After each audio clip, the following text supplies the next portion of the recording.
Malaikottai and Samayapuram Mari Amman to bless us all.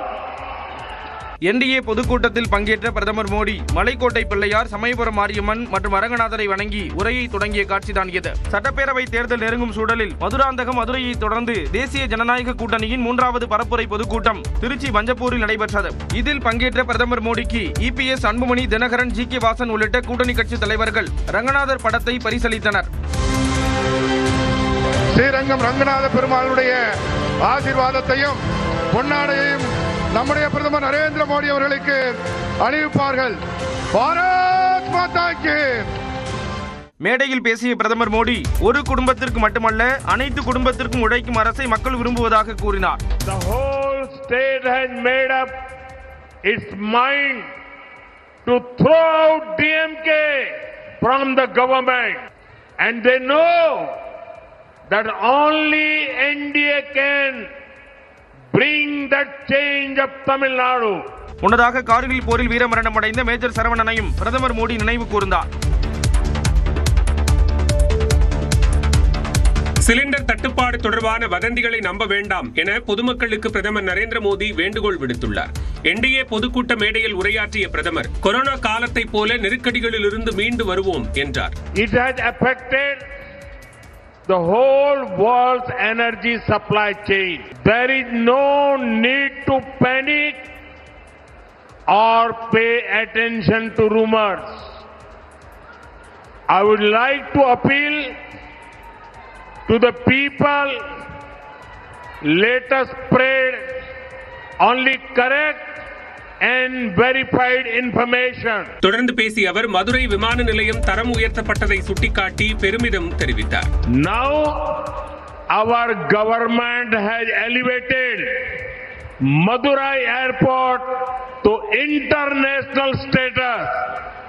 By doing so, we are bringing the world to the doorstep of Madurai. மதுரையில் காலையில் பறிக்கப்படும் மல்லிகை பூவை மாலையில் Paris, பிரிட்டனில் விற்பனை செய்ய முடியும் என்றும் பிரதமர் மோடி கூறினார்.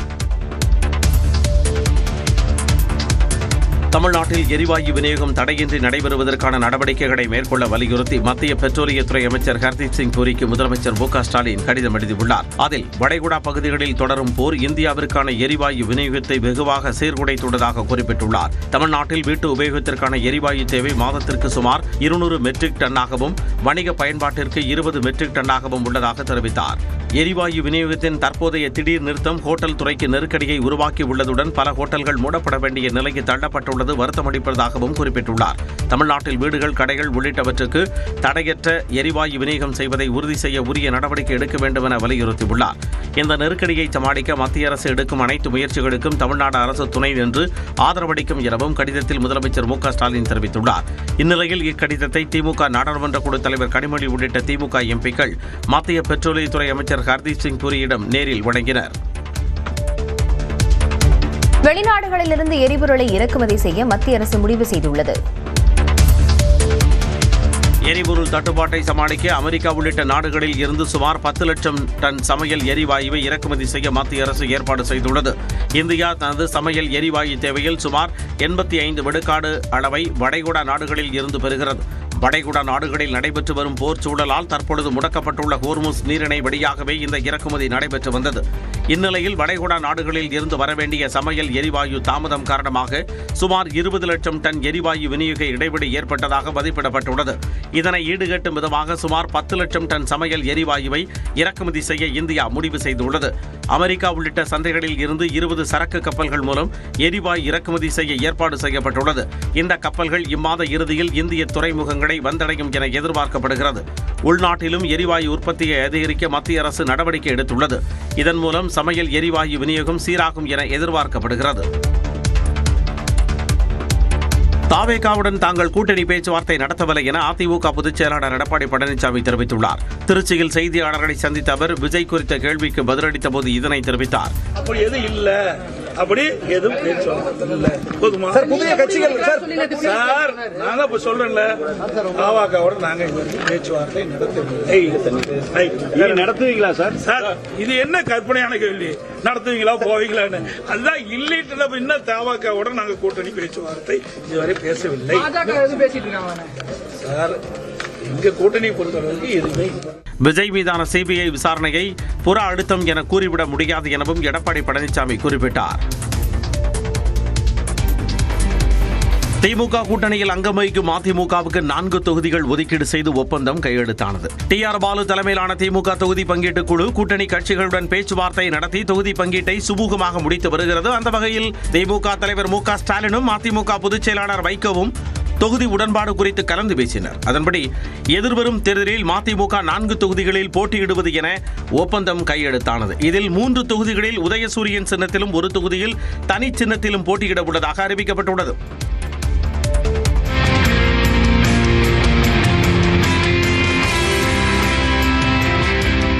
தொடர்ந்து செய்தியாளர்களை சந்தித்த வைகோ கடந்த தேர்தலை விட 2 தொகுதிகள் குறைக்கப்பட்டது குறித்த கேள்விகளுக்கு பதிலளித்தார். மகிழ்ச்சியோடு தெரிவிக்கிறதுல எல்லாம் அடங்கி போச்சு. ஒரு இடத்துல மட்டும் உள்ள கட்சியினுடைய பதிவை பாதுகாத்துக் கொள்வதற்காக கட்சி தனி சின்னத்தில் போட்டியிடும் 1 தொகுதி. திமுக கூட்டணியில் இதுவரை காங்கிரசுக்கு 28 தொகுதிகள், மதிமுகவுக்கு 4 தொகுதிகள், மாமக, IUML ஆகிய கட்சிகளுக்கு தலா 2 தொகுதிகள் ஒதுக்கீடு செய்யப்பட்டுள்ளன. பெட்ரோல் டீசல் தட்டுப்பாடு அச்சத்தால் திருவண்ணாமலையில் நள்ளிரவில் பெட்ரோல் விற்பனை மையங்களில் கேன்களுடன் வாகன ஓட்டிகள் குவிந்த காட்சிகள் தான் இவை. வளைகுடா நாடுகளில் போர் சூழல் காரணமாக பெட்ரோல் டீசல் விலை உயரும் என்று திருவண்ணாமலை சுற்றுவட்டாரத்தில் வதந்தி பரவியதாக கூறப்படுகிறது. இதைத் தொடர்ந்து குடிநீர் கேன், தண்ணீர் குடம் என கையில் கிடைத்தவற்றுடன் பெட்ரோல் விற்பனை மையங்களுக்கு திரண்டு வந்த வாகன ஓட்டிகள் நீண்ட வரிசையில் காத்திருந்து பெட்ரோல் டீசலை நிரப்பிச் சென்றனர். இதேபோன்று அரியலூர் மாவட்டம் பழூரில் நள்ளிரவில் கேன்களுடன் பெட்ரோல் விற்பனை மையங்களுக்கு மக்கள் படையெடுத்துச் சென்றனர். காசு இருக்கிறவங்க 20 லிட்டர்ல 2-3 கேன் வாங்கி போறாங்க சார். நம்ம கிட்ட அந்த வசதி இல்ல. அரசாங்கம் இதுக்கு ஒரு அறிவிப்பு கொடுக்கணும். இது உண்மையா இல்ல பொய்யா? 300 ரூபாய் விற்கிறாருன்னு சொல்றாங்க. அது உண்மையா என்னன்னு தெரியல. நீங்க என்ன ஒன்று கொடுக்கணும். தீர்வு கொடுத்தாதான் நாங்க பயம் இல்லாம இருப்போம்.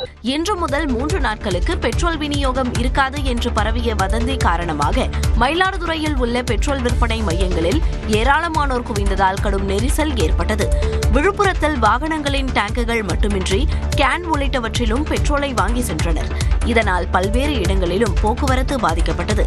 புதுச்சேரியிலும் பெட்ரோல் தட்டுப்பாடு என வதந்தி பரவிய நிலையில் வில்லியனூர், அரும்பாத்தபுரம் உள்ளிட்ட பகுதிகளில் உள்ள பெட்ரோல் விற்பனை மையங்களில் பெட்ரோல் வாங்க மக்கள் முண்டியடித்தனர். வணிக சிலிண்டர் தட்டுப்பாடு காரணமாக உணவகங்கள் மூடப்படும் சூழல் உருவாகியுள்ளதால் உணவகங்கள் கேஸ் அடுப்புக்கு மாற்றாக விறகு அடுப்புக்கு மாறி வருகின்றன. சென்னை நுங்கம்பாக்கத்தில் உள்ள உணவகத்தில் சமையலறையின் கட்டமைப்பை விறகு அடுப்பு பயன்படுத்த ஏதுவாக மாற்றம் செய்யப்பட்டு வருகிறது. நம்ம கிட்ட போதுமான சிலிண்டர் கிடையாது. ஸோ இப்போதைக்கு இருக்கிறத வச்சு அட்ஜஸ்ட் பண்றோம். மீதி இண்டக்ஷன் ஸ்டவ் வாங்கியிருக்கோம். பிளஸ் இந்த விறகு அடுப்பு இந்த மாதிரி பிளான் பண்ணியிருக்காங்க. நாமக்கல்லில் உள்ள உணவகங்கள் விறகு அடுப்புக்கு மாறி வரும் சூழலில் விறகின் விலையும் அதிகமாக இருப்பதாக உரிமையாளர்கள் வேதனை தெரிவித்துள்ளனர். 120 ரூபாய்க்கு விற்கப்பட்ட ஒரு குண்டு விறகு தற்போது 180 ரூபாய் வரை விற்கப்படுவதாக கூறுகின்றனர். சிலிண்டர் கிடைக்க மாட்டேங்குது, அதனால வேற வாங்கிட்டான். சிலிண்டர் தான் தட்டுப்பாடா இருக்கு எல்லா பக்கமும். பயமா இருக்கு. இன்னும் விலை இன்னும் நிறைய ஏற மாட்டேங்குது. பல ஆண்டுகளாக கேஸ் அடுப்பு பயன்படுத்தி வரும் நிலையில் திடீரென விறகு அடுப்புக்கு மாறுவதில் பல சிரமங்கள் இருப்பதாக பெரம்பலூர் உணவக உரிமையாளர்கள் கவலை தெரிவித்துள்ளனர். கூண்டு கட்டணும், போகணும், வரணும். இந்த நாங்கள் சிலிண்டர் யூஸ் பண்ணிட்டு இருக்கிறதுனால நாங்கள் இதே பிடிச்சிட்டோம். சிலிண்டர் பிரச்சனைக்கு விரைந்து தீர்வு காண வேண்டும் என்றும் உணவக உரிமையாளர்கள் கோரிக்கை விடுத்துள்ளனர். திருச்சியில் நடைபெற்ற தேசிய ஜனநாயக கூட்டணி பொதுக்கூட்டத்தில் பிரதமர் நரேந்திர மோடி கலந்து கொண்டு உரையாற்றினார். I pray to Vinayakra, Malaikottai and Samayapuram Mari Amman to bless us all. NDA பொதுக்கூட்டத்தில் பங்கேற்ற பிரதமர் மோடி மலைக்கோட்டை பிள்ளையார், சமயபுரம் மாரியம்மன் மற்றும் அரங்கநாதரை வணங்கி உரையை தொடங்கிய காட்சிதான் இது. சட்டப்பேரவை தேர்தல் நெருங்கும் சூழலில் மதுராந்தகம், மதுரையை தொடர்ந்து தேசிய ஜனநாயக கூட்டணியின் 3வது பரப்புரை பொதுக்கூட்டம் திருச்சி வஞ்சப்பூரில் நடைபெற்றது. இதில் பங்கேற்ற பிரதமர் மோடிக்கு EPS, அன்புமணி, தினகரன், GK வாசன் உள்ளிட்ட கூட்டணி கட்சி தலைவர்கள் ரங்கநாதர் படத்தை பரிசளித்தனர். ஸ்ரீரங்கம் ரங்கநாத பெருமாளுடைய ஆசீர்வாதத்தையும் பொன்னாடையையும் நம்முடைய பிரதமர் நரேந்திர மோடி அவர்களுக்கு அணிவிப்பார்கள். பாரத் மாதா கி. மேடையில் பேசிய பிரதமர் மோடி ஒரு குடும்பத்திற்கு மட்டுமல்ல அனைத்து குடும்பத்திற்கும் உழைக்கும் அரசை மக்கள் விரும்புவதாக கூறினார். The whole state has made up its mind to throw out DMK from the government, and they know that only NDA can bring that change of Tamil Nadu. முன்னதாக கார்கில் போரில் வீரமரணம் அடைந்த மேஜர் சரவணனையும் பிரதமர் மோடி நினைவு கூர்ந்தார். சிலிண்டர் தட்டுப்பாடு தொடர்பான வதந்திகளை நம்ப வேண்டாம் என பொதுமக்களுக்கு பிரதமர் நரேந்திர மோடி வேண்டுகோள் விடுத்துள்ளார். என்டிஏ பொதுக்கூட்ட மேடையில் உரையாற்றிய பிரதமர் கொரோனா காலத்தை போல நெருக்கடிகளில் இருந்து மீண்டு வருவோம் என்றார். It has affected the whole world's energy supply chain. There is no need to panic or pay attention to rumors. I would like to appeal to the people, let us spread only correct and verified information. தொடர்ந்து பேசிய அவர் மதுரை விமான நிலையம் தரம் உயர்த்தப்பட்டதை சுட்டிக்காட்டி பெருமிதம் தெரிவித்தார். Now our government has elevated Madurai airport to international status. By doing so, we are bringing the world to the doorstep of Madurai. மதுரையில் காலையில் பறிக்கப்படும் மல்லிகை பூவை மாலையில் பாரிஸ் பிரிட்டனில் விற்பனை செய்ய முடியும் என்றும் பிரதமர் மோடி கூறினார். தமிழ்நாட்டில் எரிவாயு விநியோகம் தடையின்றி நடைபெறுவதற்கான நடவடிக்கைகளை மேற்கொள்ள வலியுறுத்தி மத்திய பெட்ரோலியத்துறை அமைச்சர் ஹர்தீப் சிங் பூரிக்கு முதலமைச்சர் மு.க.ஸ்டாலின் கடிதம் எழுதியுள்ளார். அதில் வளைகுடா பகுதிகளில் தொடரும் போர் இந்தியாவிற்கான எரிவாயு விநியோகத்தை வெகுவாக சீர்குலைத்துள்ளதாக குறிப்பிட்டுள்ளார். தமிழ்நாட்டில் வீட்டு உபயோகத்திற்கான எரிவாயு தேவை மாதத்திற்கு சுமார் 200 மெட்ரிக் டன்னாகவும் வணிக பயன்பாட்டிற்கு 20 மெட்ரிக் டன்னாகவும் உள்ளதாக தெரிவித்தார்.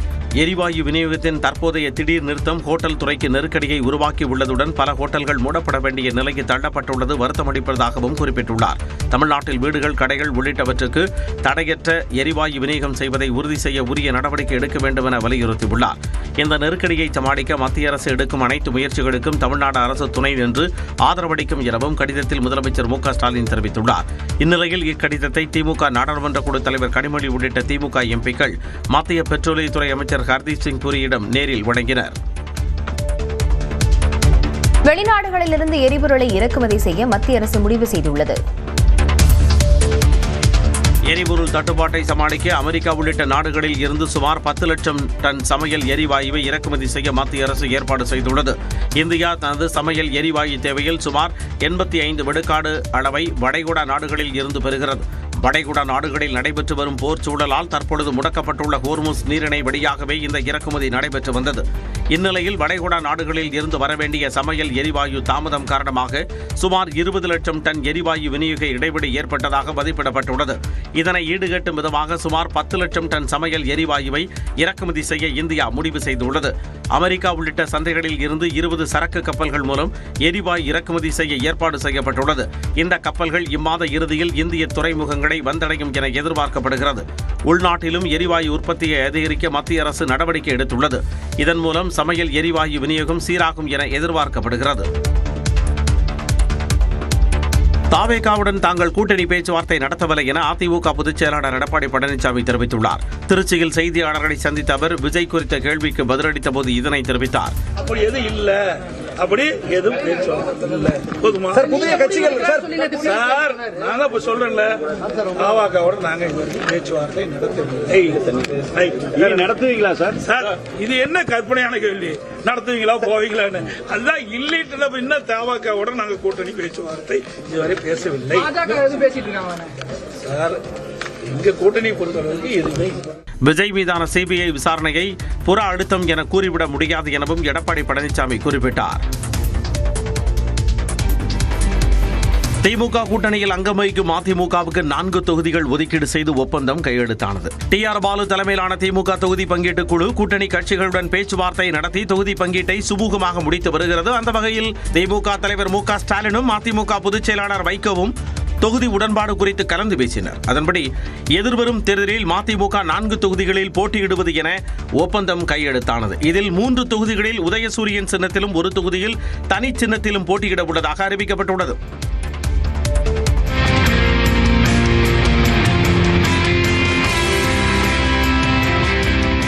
தொடர்ந்து செய்தியாளர்களை சந்தித்த வைகோ கடந்த தேர்தலை விட 2 தொகுதிகள் குறைக்கப்பட்டது குறித்த கேள்விகளுக்கு பதிலளித்தார்.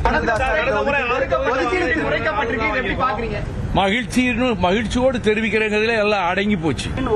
ஒரு இடத்துல மட்டும் உள்ள கட்சியினுடைய பதிவை பாதுகாத்துக் கொள்வதற்காக கட்சி தனி சின்னத்தில் போட்டியிடும் 1 தொகுதி. திமுக கூட்டணியில் இதுவரை காங்கிரசுக்கு 28 தொகுதிகள், மதிமுகவுக்கு 4 தொகுதிகள், மாமக, IUML ஆகிய கட்சிகளுக்கு தலா 2 தொகுதிகள் ஒதுக்கீடு செய்யப்பட்டுள்ளன.